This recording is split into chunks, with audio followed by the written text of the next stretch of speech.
What's up, guys? It's your boy Floyd, aka your Negus, aka owner of Team Delaney's Saggy Tits of the best fantasy football league in the world, and that is Nantuckett's Revenge, of which I am the commissioner of. And as per usual, I am joined by my lovely co-host and owner of Team Thousand Oaks Gang, as well as the latest victim to my team, Delaney's Saggy Tits, and the latest victim of our Survivor Challenge, Michael Wiseman. How you doing, buddy? Introduction went from decent to really terrible for me very quickly. So thanks for that. You know I had to do it. It's been a while. I think last video was after week 2 maybe. So yeah, it's been a few weeks. So sorry to the viewers who were eagerly awaiting our videos. I don't know about you. I'm busy, so we'll just hopefully you guys can forgive us, and we'll try to be better about it going forward. Yeah. Yeah, life's busy, when you don't have the highest quality production and viewership, it's hard to bring out the enthusiasm to rush in a 1-hour video. But anyways, Wiseman, it's week 6. No, week 6 just ended. We're going on That's week right. 7. Going on week 7, we're finally getting a tiny bit of separation. Even the teams who are in last place are still one win out of playoffs. So would you take us through the standings? Yep. So from top to bottom, as you mentioned in your introduction for yourself, alone at the top, 5-1, Delaney Saggy Tits, followed by 2 teams at 4-2, Golden Taint Ricky and the Toledo Cheek Clappers Billy, both teams at 4-2. And then we've got 5 3-3 teams in order by points scored as the tiebreaker is Birdie Putt, Ryan Brill, bye week, Devin, Miller Time, Andy, Team Butts, Kyle, and Evansdale Carpet Munchers, Nick. And then finally you have 4 2-4 teams at the bottom, myself, Thousand Oaks Gang, Juice is Loose, Mikey, Rusty Cunts, Trevor, and rounding out the bottom, xnxx.com/Alexis Texas Rob. Yeah, takeaways from standings. We scroll down to the stats. You'll see I've had the least amount of points scored against me all season, so that's fortunate. Our highest scorer right now is going to be Ricky, who's sitting in second, and then Ryan Brill, who's right where he should be, sitting at 4th with the 3rd highest points scored. Go all the way down, Nick Rudder is getting smoked. Owner of Evansdale Carpet Munchers getting smoked in points for, but he's also fortunate in points against. So that's what I'm seeing. Yeah, pretty accurate. With being the highest scoring team, wouldn't be surprising to see Ricky at the top. But he is also unlucky that he's had the most points scored against with 903. So Ricky seems to be pretty unlucky because I think last year he had a ton of points put up against him too. So continuing the trend from last year, I guess, for him. Yeah, highest points for and highest points against is not necessarily a place you want to be, but it's brought him to second place and 1 game back. Wiseman, would you show us what those numbers mean with that chart Andy's got for you? Yeah, so I just put it up on the screen. So if I understand it correctly, the way it works is it calculates the number of wins you're supposed to have based off the average point total scored amongst the league. So if you consistently put up a high number of points. No, by week. So if you not average for the whole year, average for that week. Okay. Yeah. So basically, it compares your average on a weekly basis to determine whether or not you were expected to win or not based off the point total that you scored.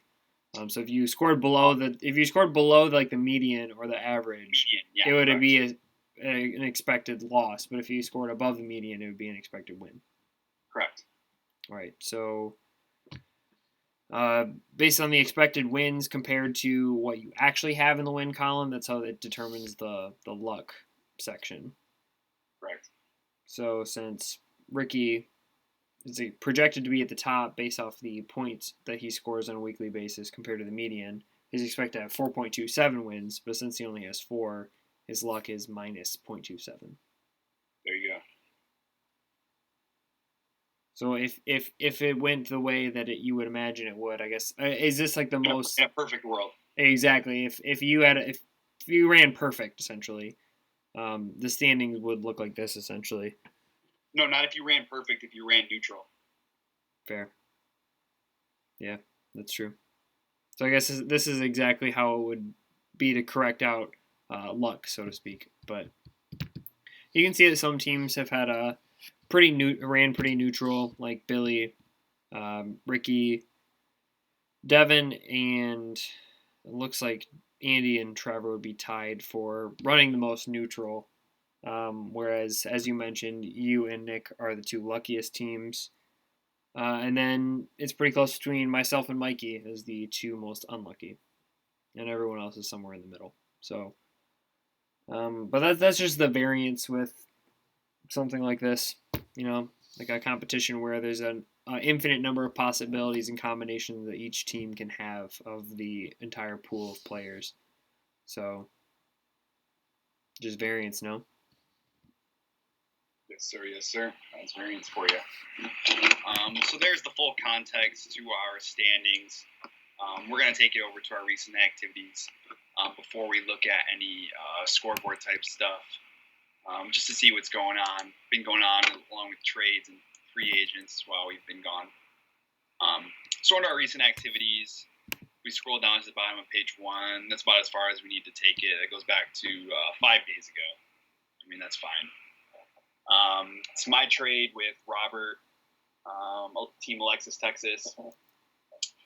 We did a basic 1-for-1 RB for wide receiver, David Johnson for DJ Moore. Wiseman, do you have any input on that? I know why Rob did it. He didn't want DJ Moore all along. Fair enough. If anybody remembers, Wiseman drafted 3 Carolina Panthers for Rob, and Rob threw a huge fit about it. But I have true input. I really think I got the best of Rob on this one. I know he needed running back. He had no running back. David Johnson's now started for him. But my positional value, I just value wide receiver a little bit more than running back. And I think DJ Moore, I don't think he's been scoring underneath his median, but I definitely think he can have some big weeks. And David Johnson, yeah, he's going to consistently score you probably 14-ish points. But I'm going to value wide receiver 2 much more than I am going to value a middle end RB2. That's all I'm trying to, I guess, say. I agree that DJ Moore has been underperforming so far. But just to go back to what you said about Rob, so he obviously wanted to draft Christian McCaffrey, and that was fine. And then going back to this, I love it. Yeah, because we still have to keep talking about it. And then the second pick, he wanted Lamar Jackson. I ended up getting him. And then for his third pick, he's like Leonard Fournette. I'm like, dude, Leonard Fournette's not going in like the 3rd round. Like, I don't know how informed he was at the time. So like, I didn't want him to like screw up his team by reaching for players he didn't need to. # Team Ronald Jones, boy. So I was trying to help him, and then eventually like the time ran out. And then the highest guy that I had on my list, because like I was trying to like organize it like on separate screens, so I had mine, and I had DJ Moore high on my list. So I think I may have accidentally like moved him up on his, so it, like auto drafted him right on the spot. So I'm like, oh shit. And then he got Robbie Anderson, which was also auto draft because the same thing happened. I was trying to figure out what pick he wanted, and like doing it through Facebook Messenger, it was like delayed, so he would like save players who had already been taken, or like he wouldn't respond in time, and then auto drafted him Robbie Anderson. But that one actually worked out for him, so he really can't be upset about that part. It worked out in the end. There was never that stack of them 3. Oh, I know McCaffrey went out early, but the stack of DJ Moore and Robbie Anderson has performed way better than you can expect, and it definitely didn't hurt him having both of them. So he threw a fit for no reason. We can all agree. Yeah, and then he gave me value by giving me DJ Moore over David Johnson, in my opinion. There's another trade right above that, if you want to talk about that one. Go for it. It's on you. Yeah, so Nick trades away Calvin Ridley, who I believe is the wide receiver 2 or 3. I don't know what he is now. He was around 1 or 2 at the time. Yeah, at any rate, he traded him for Kenyon Drake, Julian Edelman, and Debo Samuel, which was the side that Trevor sent over. And you can see why Nick would do it. His team struggling to score points, obviously. It had to do with the bulk of his lineup, apart from Calvin Ridley not really performing. So I think his team upgraded in a couple positions with this trade. Obviously you're not excited about starting any of those 3 guys, but I think it was an improvement over what Nick had. So I understand why he did it. Obviously, Trevor gets the best player in the trade with Ridley. I guess if it's a move that Nick felt he needed to make to give him a more consistent floor, that's what you got to do, I guess, sometimes. But it really hurts probably trading away a player that puts up points as consistently as Calvin Ridley. It's just really situational, I guess. All right, here's how I feel about it. Okay. Calvin Ridley is a wide receiver 1 at very worst, high-end wide receiver 2 at very worst. Definitely top 15, 100%. Yeah, easily. Yes, Nick got 3 starters. Yes, Kenyon Drake miraculously won Nick this week. This trade won him a week, if anything. Just miraculously. My problem with Julian Edelman and Debo Samuel is that I picked up Robinson for the Chiefs off the waiver for $1. I think you're going to have just about equal chance of him hitting 20 points in the week as you are somebody like Julian Edelman or Debo Samuel. I mean, I was about to say the Panthers. The Patriots aren't passing the ball that well. I know Julian Edelman's a go-to guy, but they're not even really passing the ball at all. And they're not passing the ball well. San Francisco is like a run-first team. They don't pass the ball well. Jimmy Garoppolo sucks. It doesn't suck, but you're right about them being run first. Yeah, and they play dink and dunk. And Jimmy Garoppolo can't pass the ball downfield. And Kenyon Drake, on average, is going to score about the same amount of points per week as his backup, Chase Edmonds. That's just my problem. My third problem is that I would have given him so much better if I would have known that he would have taken it. To me, if you're not getting the best guy in the trade, you better be getting something that you really need. It's just my opinion. And I know he needed guys, but like I said, I think you could find guys per week. Rob picked up Fulgham, as we'll see, coming up for like $2, and it's just you got 20 points from him in the week that he started him. I just think it's easier to find value than people think. They just don't want to do the homework, and they'd rather pick up the guy with the name that they recognize. That's a fair assessment. Yeah, that's my assessment. Moving on. I picked up P. Ryan for $2. He's not going to ever start for me probably, which is annoying. There's another trade up here that we can discuss. I mean, I don't think any of the free agents are that notable free yet. Agents are fast. I tried big braining you on tight end, but it didn't even matter. Nope. What about the trade between Butts and Ricky, Golden Tate and James Robinson for Aaron Rodgers and Manny Sanders? All right. Speaking of big brain, it's my turn to go first. Speaking of big brain, wow, Butts must have been feeling like a 5-head Peyton Manning when he made this trade. He was like, I know, I'll give up an RB1, Golden Tate, to barely improve at quarterback, and to get Emmanuel Sanders, who's getting phased out of the offense as soon as Michael Thomas is back. That's just my assessment of it. I do think the media is shitting on Aaron Rodgers too much, and I don't know what the sharps actually think about Aaron Rodgers, but I think he's going to be able to get 3 touchdown games and perform as a quarterback number 1 will. But I don't understand Emmanuel Sanders saying, I don't think Drew Brees can push the ball downfield. As soon as Michael Thomas comes back, we all know 75% of the volume is going to be between Michael Thomas and Alvin Kamara. So to me, I just didn't. And Butts has so many running backs I know you could say that's an excuse to get rid of one, but I just wouldn't get rid of one that has an RB1 tag, I guess is what I'm trying to get at.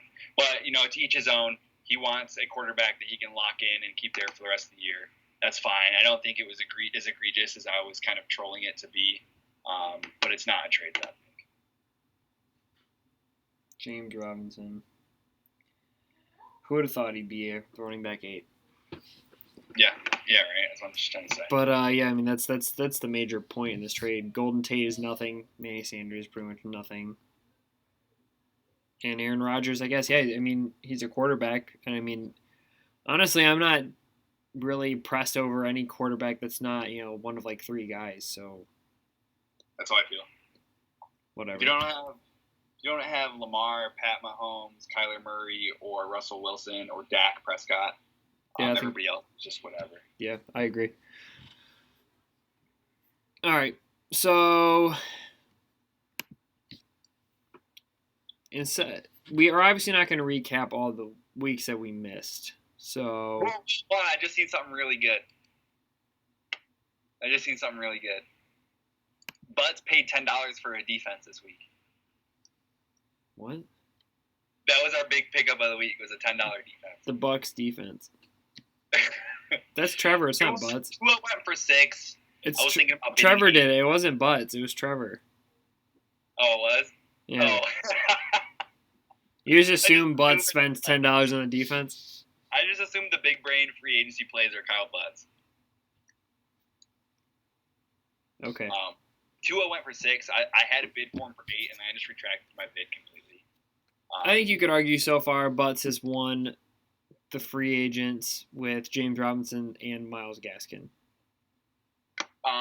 But not to mention, so yes, as far as like maybe because you got 2 guys, but you can't go unrecognized that Devin Pooley team bye week has definitely gotten his value out of the $30-something bid he put on Mike Davis. Yeah, but Butts got 2 RB1s off the waiver. What? Butts got 2 RB1s off the waiver. And Devin Pooley got an RB1. So let's 2 is greater than 1, no? Let's emphasize that 3 RB1s have been pulled off the waiver. 2 out of 3 to 1 team, so they win the waivers. Yeah, but I just want to emphasize 3 RB1s have been pulled off the waiver. How many wide receivers have been pulled off the waiver? Probably 0. Maybe 1. Maybe 1. I don't know who it is if there is 1. And the answer was probably 0. By probably, I mean like 89% chance likely that it's 0. I can't emphasize that enough. Hey, if you get it, you get it. If you don't, you don't. Anyways, moving on. So, do we want to go right into like the recent scores, or do you want to hop into our like previews? I would just do previews. If you want to review, we can. Let's just go right into previews. Okay. I was just kind of curious. I was looking up who the top wide receiver is, but yeah, let's go into. Will you tell us? While I have an advertisement on my screen here, will you tell us who's left in our Survivor Challenge? Yeah. So I think I may exit out of it. Hold on. So if anybody hasn't been aware yet, if you're wondering who's still left in the Survivor Challenge, in the chart that Andy sends weekly, it is directly on that chart. If your team name is red, you've been eliminated. If your team name is not, then you are still in it. That's exactly right. So the teams that remain are the Golden Taint, Toledo Cheat Clappers, Delaney Saggy Tits, Bye Week, Miller Time, and Rusty Cunts. Teams that have been eliminated are Birdie Putt, Thousand Oaks Gang, Juice is Loose, xnxx.com/Alexis Texas, Team Butts, Evansdale Carpet Munchers. Cool beans. Do you have any matchups pulled up? I have mine and Brill. Do you want me to send it? Yeah, go ahead.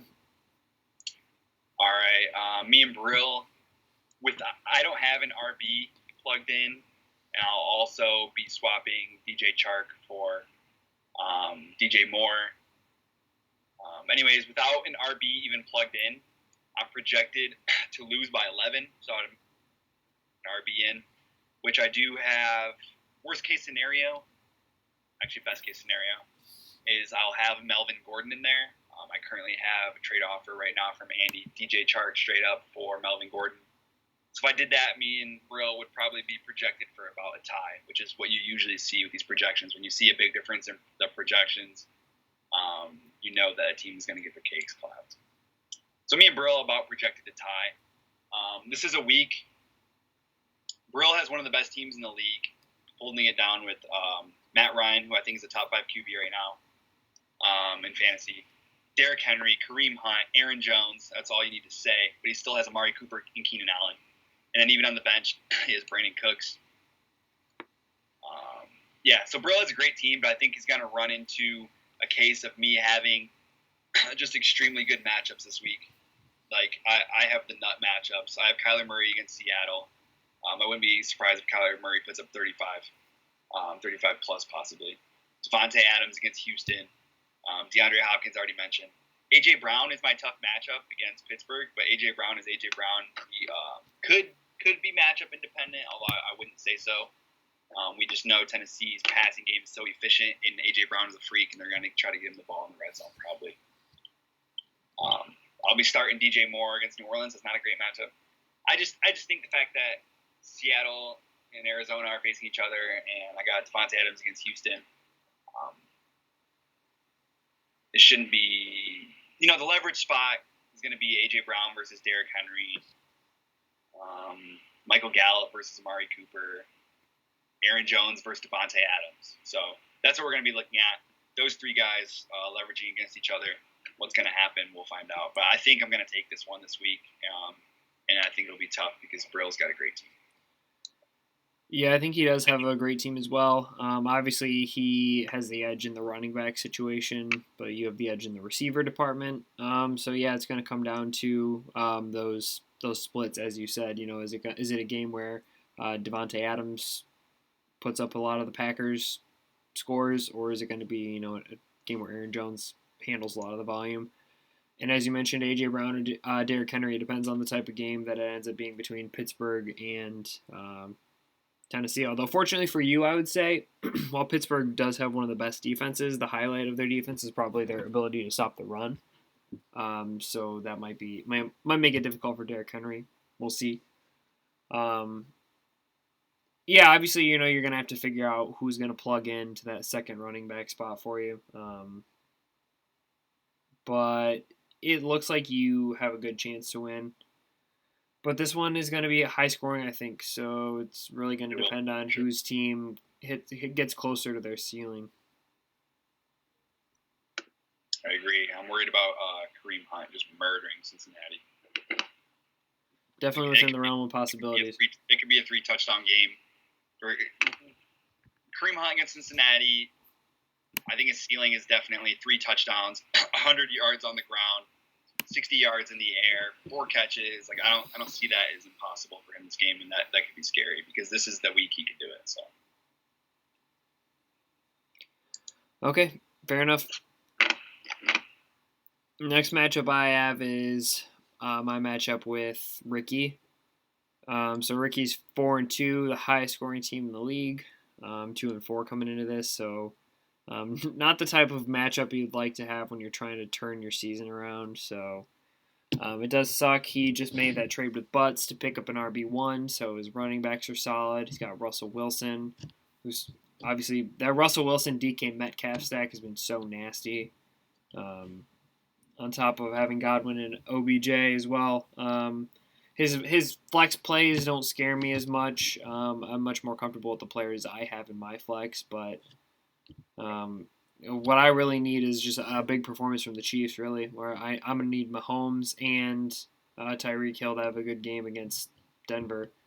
I'm hoping that maybe this game this week is one where Tyler Lockett sees more of the share of targets than DK Metcalf, because that's going to be a major deciding factor for this matchup. Basically, I would anticipate that Ricky has the edge here, despite me being projected to score more points, just because I think that his floor is higher than mine. But I think that that I'll probably lose unless his top players don't perform the way they're supposed to. So if Russell Wilson has an off day, then maybe I can win this. But I would imagine that Ricky, being the highest scoring team in the league, is the favorite for this matchup. Yeah, this matchup is where you don't want to see Randall Cobb and Scantling grab a touchdown in a game that could be relatively high scoring against Green Bay and Houston. It's a game where you do not want to see touchdowns out of them. It's scary going against Russell Wilson, DK Metcalf, which I believe is the best stack you could possibly have.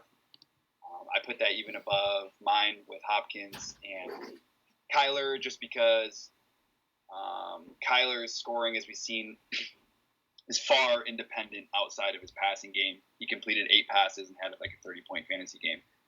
He doesn't need DeAndre Hopkins to have a good game, where Russell Wilson is just unleashing and DK Metcalf is turning into a top receiver in the NFL. So probably the best stack you could possibly have. In a game where you don't want to see OBJ and Chris Godwin hit their ceilings, especially considering that his running back floors are so good. Luckily, you've got Joe Mixon, who's going to see massive volume against a Cleveland team, at least you would imagine. You're going to need Darius Slayton to hit his ceiling of 28 points. It's a game that he should hit his ceiling. If he's not going to do against Philly, who's he going to do it against? It's a game where you need Deontay Johnson to get his touchdown, where Chase Claypool has been going ham. This is a game that could go either way. I don't even want to pick a winner because, I love your matchups. I love Tyler Lockett's matchup. I love Darius Slayton. I've been trying to get Darius Slayton off of you, I think. Obviously, they were in trades that involved your Joe Mixon, probably, but it's going to be a good one. I still need to pick up my defense, but I don't even want to pick a winner. I think you have to go Ricky here. It's my initial thought. But, if James Conner doesn't score a touchdown, James Robinson's in a tough matchup. Can't expect OBJ to do OBJ things because he hasn't all year. It, seemingly, and I don't necessarily trust anybody in Tom Brady's offense to be, wide receiver 1. I don't necessarily trust that. So it could easily be a game, and Scantling is still Scantling and Cobb is still Cobb. So it could easily be a game where you're only facing Russell Wilson and DK Metcalf. It could turn out to be that, and that's your path to success. So yeah, I suppose while Ricky's team is the highest scoring, his team only put up 82 points last week. Yeah, and I think this matchup, your guys' matchup, is going to be extremely touchdown dependent. Who's grabbing the tutters? I could see that. Yeah, so. Although it may be worth mentioning that his team scored a low. It's just you can't understate how important that Russell Wilson DK Metcalf stack has been for him because he didn't have either of them last week due to their bye and put up 82 points without him. So highest scoring team is not so high scoring without those two players, but he's got them back now for the rest of the season, you'd imagine. So.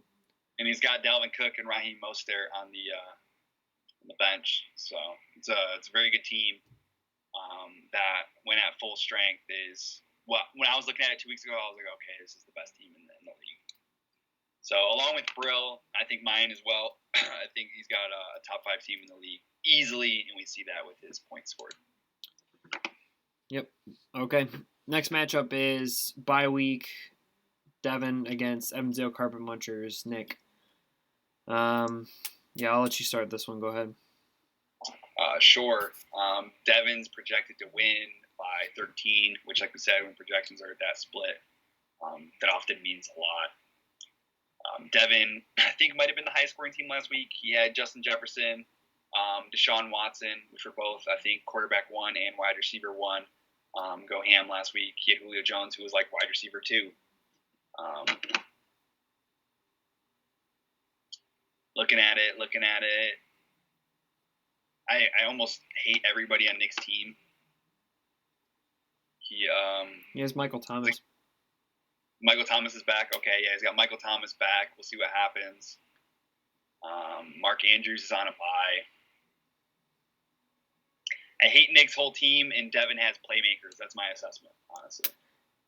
Yeah, I think Nick's team would look a lot better if he had Calvin Ridley still. But obviously, he's missing probably one of his highest point earners this week in Mark Andrews. Miles Sanders is hurt. I think this could be a week where Buffalo's defense puts up a ton of points because they're playing against the shitty ass Jets. Yeah, and he's got Devin Singletary, who this is the week where he's supposed to score 20 plus points, right, against the Jets. Yeah, so I could see Nick stealing this, but yeah, overall, a lot of his players are undesirable. Yeah, Jerick McKinnon's got the go-ahead now that Mostert's out. I mean, but we'll see. Is it going to be Jermichael Hasty? Because Jerick McKinnon has never been a first down back in his career. We know that. That's true. Kenyon Drake is not going to be facing positive game script against Seattle. And like I said, I think Devin's got some playmakers on his team. It could go either way.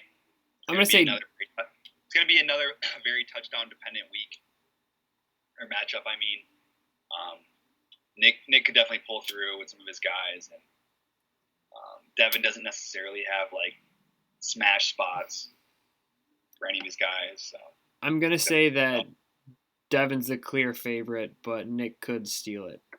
Yeah, I think it's like a 60-40, maybe 65-35. I'm going to say 75-25. I think that's too much. I think it's too much no matter what the matchup is. There's so much variance in football that even some of the best situations aren't even always 75-25. Okay. You got to run like a god like me. You just got to run good, bro. Whatever. Okay, next matchup is Miller Time. Andy versus Team Butts, Kyle Butts. I can go ahead and start this one here. We got two teams both here at 3-3. So one team is going to end up with a winning record unless they tie. So it's a big game. Projection here is 122-113, favoring Miller Time. So 8-point favorite, still pretty close. I would say Butts' team would probably look a lot better here if he hadn't made the trade that he did, if he still had James Robinson in there despite the tough matchup. I think that Andy's team looks a little bit better here on paper. It's just hard to figure out where the big point. He doesn't really seem to have anyone that's going to put up big points on his team. Apart Andy? from, no, I'm talking about Butts. Oh, I was gonna say Josh Allen, Allen Robinson, Will Fuller, Terry McLaurin. Yeah, that's what I'm saying. Andy has that, and apart from Josh Jacobs and Robert Woods, I don't see it on Butts' team. Who both have extremely tough matchups this week. Keep that in mind too. Yeah, exactly. Christian Kirk bailed him out against Rob this last week, but that's not going to happen again. Or will it? Because Seattle is a smash spot. So we'll see. I mean, Evan Engram is a good tight end, but I don't know. I don't think Butts has enough. I think the projections are about right that Andy should win this one. I think this one's going to be a close, high-scoring matchup. Like I said, I hate Josh Jacobs and Robert Woods this week, but you gotta love Aaron Rodgers against Houston. I like Christian Kirk against Seattle. I love Evan Engram against Philly. I love DeAndre Swift against Atlanta. I love Emmanuel Sanders against Carolina. I'm not gonna lie.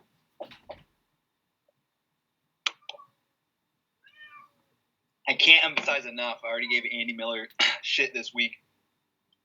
I was this close to drafting Will Fuller over DJ Chark. This close. I stared at it forever. I'm pretty sure it went down to the final 2 seconds. I texted Andy immediately after. I said, dude, I really wanted Will Fuller there. He said Chark was the obvious play there. Good pick. Will Fuller is a wide receiver 1, top 10 wide receiver. And my team would be stupid with Will Fuller right now. I'm just saying. So you guys, this league was this close to getting terrorized by me. Anyways, like I said, I really may pull the trigger tonight. Instead of my question is, why does he want DJ Chark when he's got Laviska Shenault? What is he doing? Just moving him to the bench auto, or is he starting both of them? Is he getting rid of Brandon Ayuk? If I make that trade tonight, who's the running back on his bench? Chase Edmonds. So he starts Chase Edmonds. You could probably expect to see Chase Edmonds on his team starting, but I don't know what he's doing with Chark. I don't know. I'm saying Andy's gonna win this one. All right, you got Andy. Yeah, me too. I just love, like I said, I'm a wide receiver guy, and I love A-Rob, Will Fuller, and Terry McLaurin. But I really think Butts can win this one. Despite 2 bad matchups, I think the rest of his guys are in awesome spots. And give me, I know I just said Andy, but wow. Ooh, wow. This is going to be the premier matchup of the week, in my opinion. It's going to be, why is he starting J.D. McKissick? How many? What was his volume like last week? He got more looks than Antonio Gibson. Damn, J.D. McKissick gets a lot of receptions. All right, I'm going to move it on to our next matchup, if you don't mind. Dude. Wow. I think it's the premier matchup of the week anyways. Go ahead, moving on. It's Toledo Cheat Clappers, Billy versus Juices Loose Mikey. Billy at 4-2, Mikey at 2-4. Projections have this one really close, 121 to 119 in favor of Billy.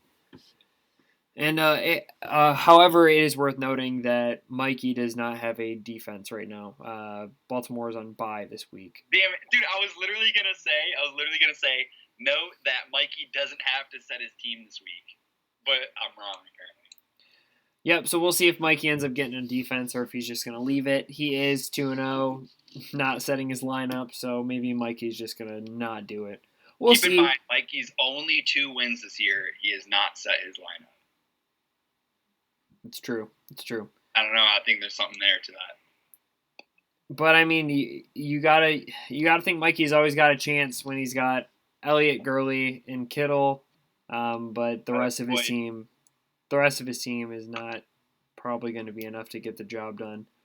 I think Billy's team is far from one of the best teams in the league, but he's gotten himself to 4-2 so far. His team's done enough. You figure with Carson, Cup does have a tough matchup, and Kelsey as well. Jameson Crowder's been incredibly solid for fantasy this year, so yeah. I'm gonna say that Billy should win here. Although if Mikey sets his lineup and has a proper defense in, he'll be the favorite on projected points. His team just doesn't seem like it's gonna be.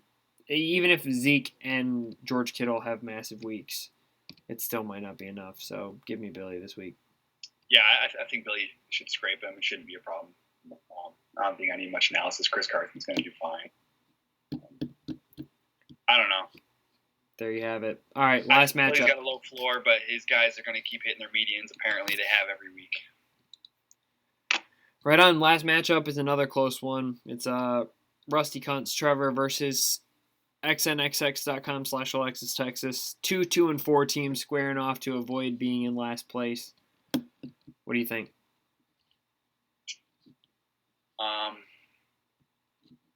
I think our 3 butt buddies, Trevor, Brill, and Ricky, all have 3 of the top 5 teams in the league.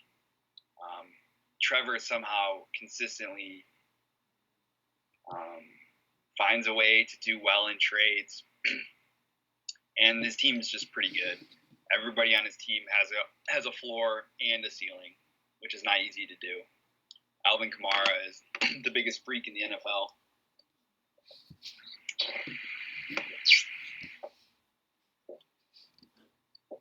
Give me Trevor, but at the same time, Robbie Anderson, T. Higgins, and Stephon Diggs are great. So we'll see what happens. Yeah, definitely. I think that Trevor definitely, I can agree, has one of the top receiver cores in the league between the 5 guys that he's starting. And obviously Kamara.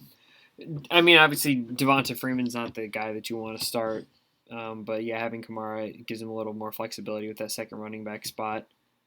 He's able to be a homer and start Joe Burrow, but you don't mind starting Joe Burrow against Cleveland this week. He's going to have Le'Veon Bell on the bench once he gets going for Kansas City. So yeah, you gotta like Trevor's team a lot here. It is curious that he spent $10 on the Bucks defense, being that he has the Chargers defense on his bench already.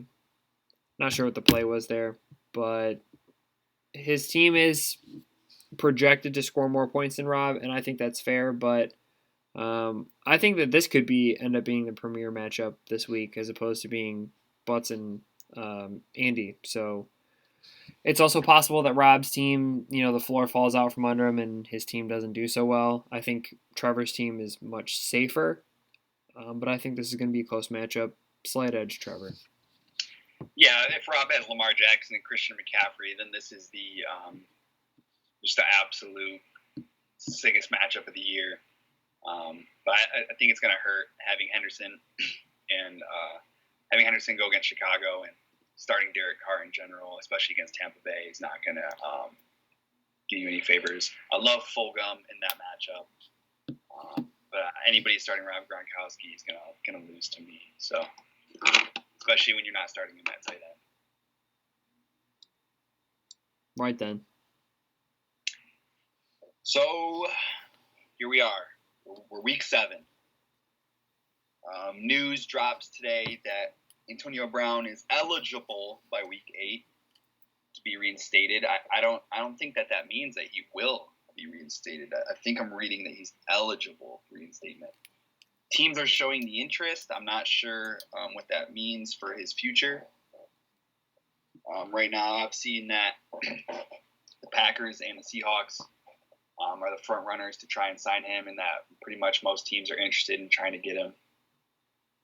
So that's our biggest news tonight, is seeing what happens with Antonio Brown on our waiver budget. Wiseman, you do have a top 5 waiver budget in our league right now. What are your thoughts and plans on Antonio Brown? I think that honestly, it's one of those things that's a gamble, at the end of the day. We've seen it with Antonio Brown before, that he'll go and sign for a team, play a game, and then be released. So there's no guarantee that when he comes back, he's going to be, A, reinstated at all, and B, that a team's going to end up picking him up, and him being successful on that team.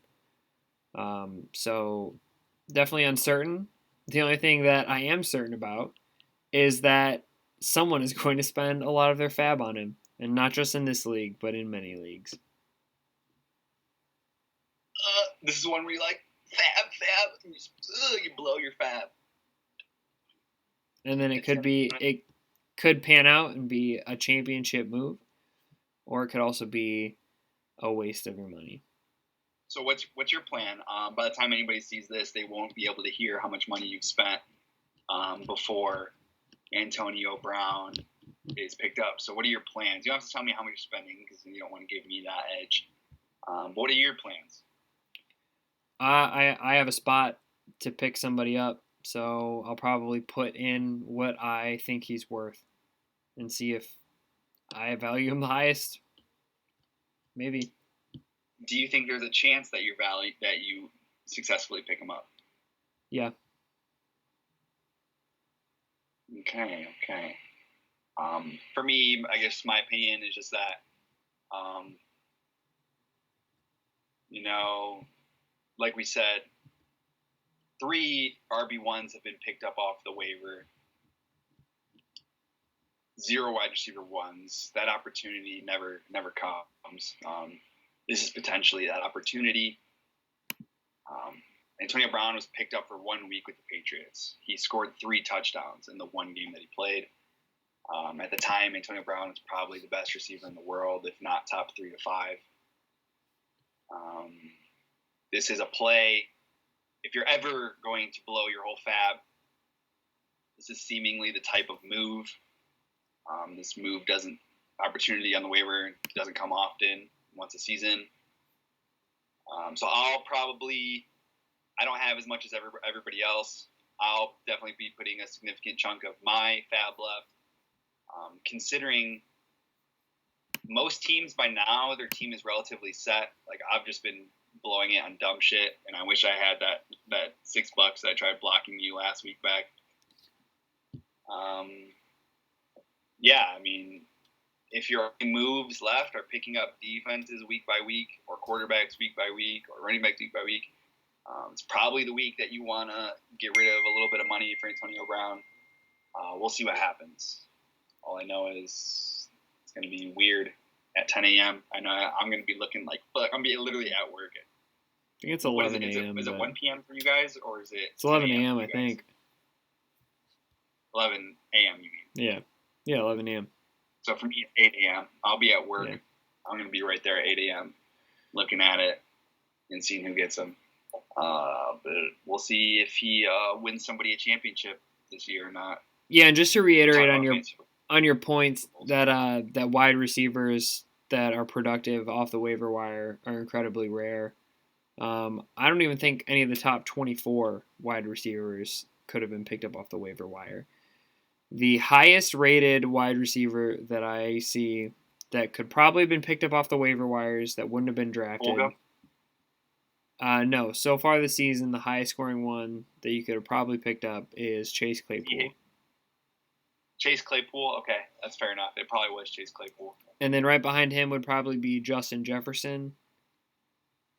But he was drafted. He was drafted in our league, but I don't know if he would have been drafted in like every league. Yeah, I agree. It's rare. Yeah.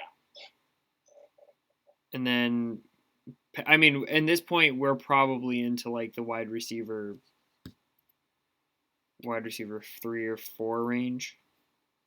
And like I said, there's probably other guys. The only one that comes off the top of my head is Travis Fulgham, and that's because there's been 3 straight years where Philadelphia can't keep any receivers healthy.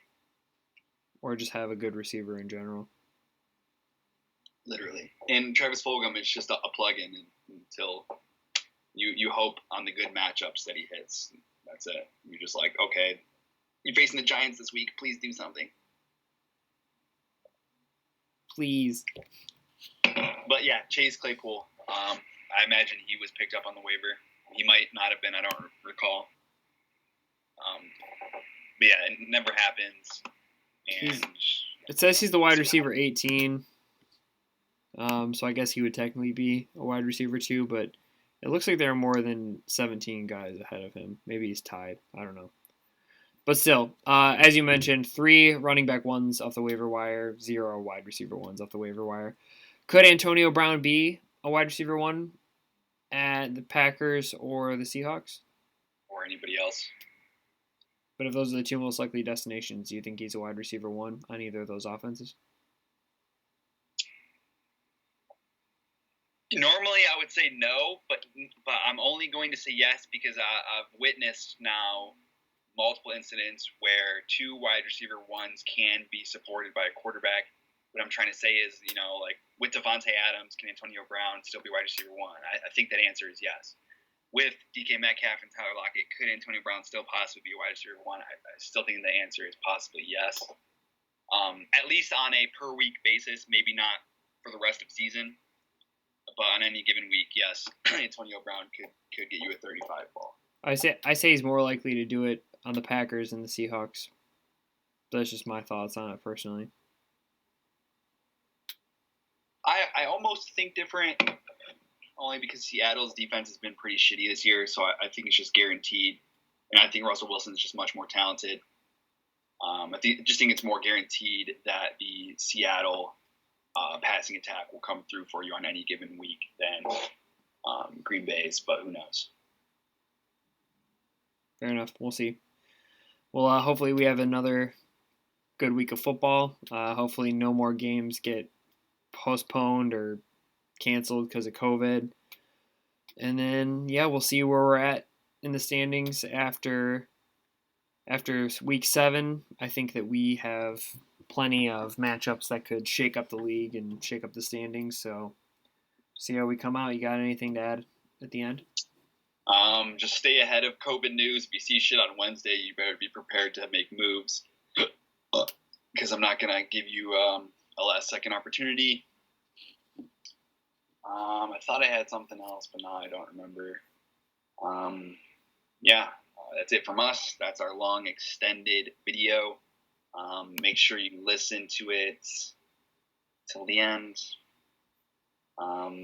That is 6 weeks are in the books, going into week 7. Good luck to everybody except for Ryan Brill, because I want to win this week. Fair enough. That's all I got. All right, gents. Until next time. Good luck, y'all. Antonio Brown is spending all my money.